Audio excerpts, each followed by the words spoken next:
Once upon a time, in a land where the sun kissed the hills with golden hues and the moonlight danced upon tranquil waters, there lay a quaint village named Eldoria. This village was a tapestry of cobblestone paths, blooming gardens and cottages that exuded warmth and simplicity.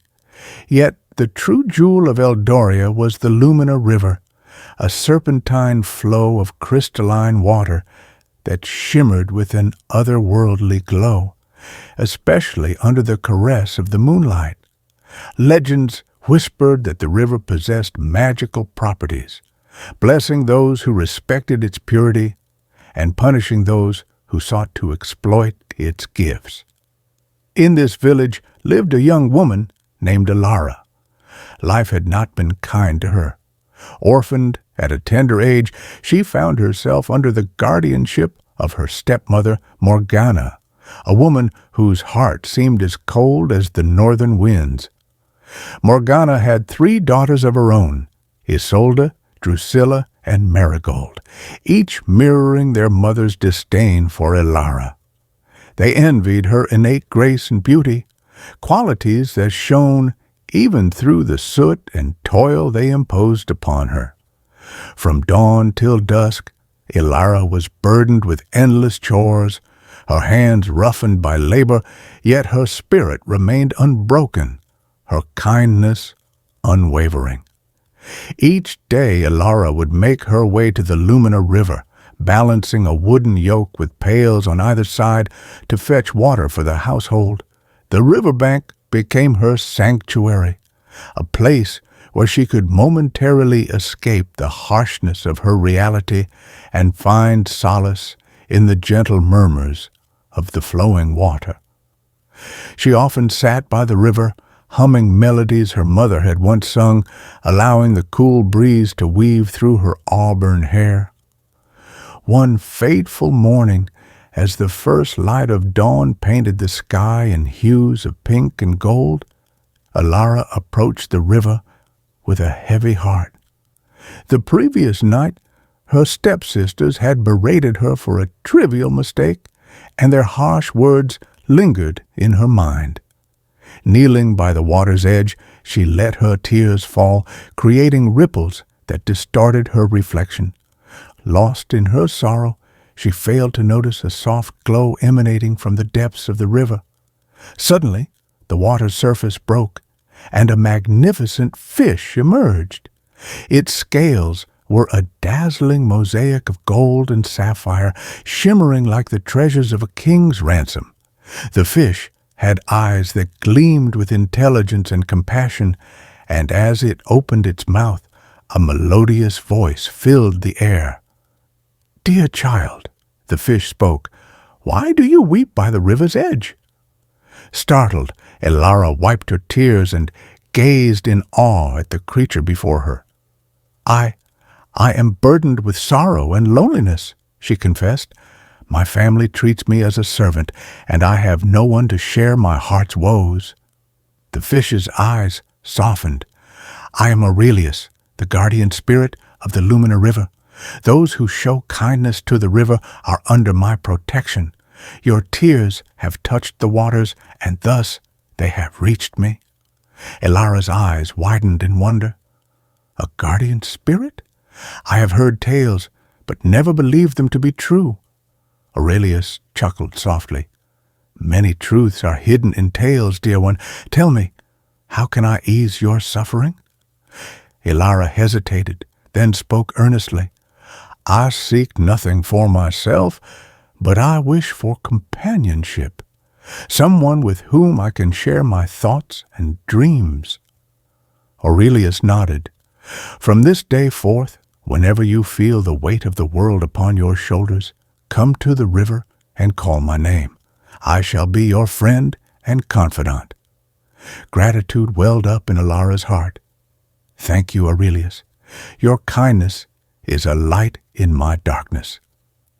Days turned into weeks, and Elara's secret visits to the river became her lifeline. She would share her dreams, her fears, and even her small joys with Aurelius, who listened with unwavering attention and offered words of wisdom. The bond between them grew stronger, a testament to the magic that bound their souls. However, the change in Elara did not go unnoticed. Morgana and her daughters observed the subtle glow in her demeanor, the lightness in her step, and their curiosity morphed into suspicion.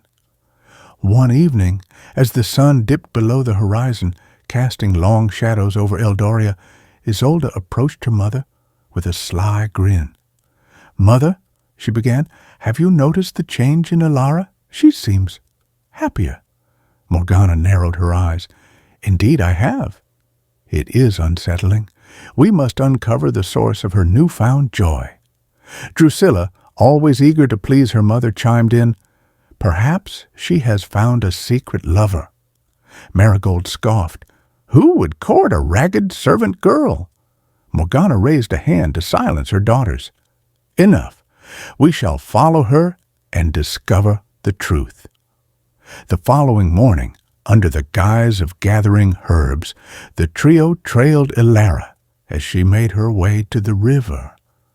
Concealed behind a thicket, they watched in astonishment as she knelt by the water and called out softly, "Aurelius, my friend, are you there?" To their amazement, the water shimmered, and the golden fish emerged, engaging in a heartfelt conversation with Elara. Jealousy and greed twisted Morgana's features as she whispered, "A magical fish with scales of gold. Imagine the wealth it could bring us." That night, Morgana devised a sinister plan. "Tomorrow we shall capture this Aurelius. With his golden scales we can amass a fortune." The next day, feigning kindness, Morgana sent Elara to the market, insisting she take her time. Seizing the opportunity, Morgana and her daughters hurried to the river, carrying a sturdy net. Mimicking Elara's gentle tone, Morgana called out, "Aurelius, dear friend, are you there?" The river remained still. Frustrated, Morgana gestured to Marigold, who attempted to mimic Elara's voice. "Aurelius, it's me, Elara." This time the water rippled, and Aurelius surfaced, his eyes filled with trust. The moment he appeared, Morgana and her daughters cast the net, ensnaring the helpless fish. Aurelius struggled, his scales losing their luster as he pleaded, "Why do you do this?" "I have done no harm," Morgana sneered. "Your golden scales will fetch a handsome price. We shall live like royalty." Ignoring his pleas, they carried Aurelius back to their cottage, placing him in a large pot.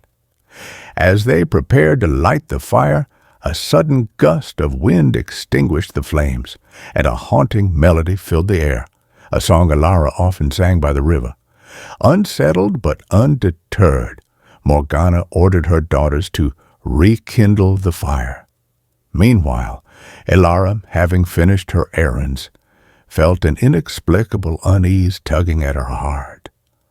Abandoning her plans, she rushed. Elara, sensing that something was amiss, hurried back towards her cottage. As she neared, the haunting melody of her mother's song reached her ears, carried by the wind. Her heart pounded with anxiety as she approached the doorway and witnessed the scene unfolding inside. Morgana and her daughters were gathered around a large pot, attempting to rekindle a fire beneath it. Inside the pot, Aurelius lay ensnared, his golden scales dimmed, his eyes reflecting despair. Without hesitation, Elara burst into the room, her voice trembling with a mix of fear and determination. "What are you doing? Release him at once!" Morgana turned, her expression a mask of cold indifference. "This creature possesses great value. With his golden scales we shall attain wealth beyond measure." Ilara's eyes filled with tears as she pleaded, "Aurelius is my friend. He has shown me kindness when none else would. Please let him go." Isolde sneered, "Why should we listen to you? You're nothing but a servant." Summoning all her courage, Ilara stepped forward. "If you must take a life, then take mine instead.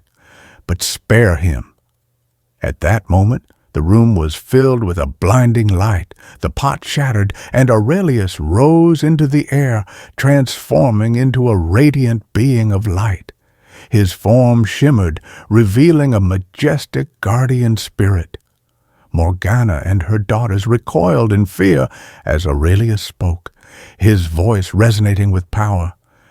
"Your greed and cruelty have led you astray. Ilara's selflessness and compassion have broken the curse that bound me to the river." Turning to Ilara, Aurelius smiled warmly. "You have proven your pure heart, and for that you shall be rewarded." With a wave of his hand, the cottage transformed. The humble walls gave way to a grand abode filled with warmth and light.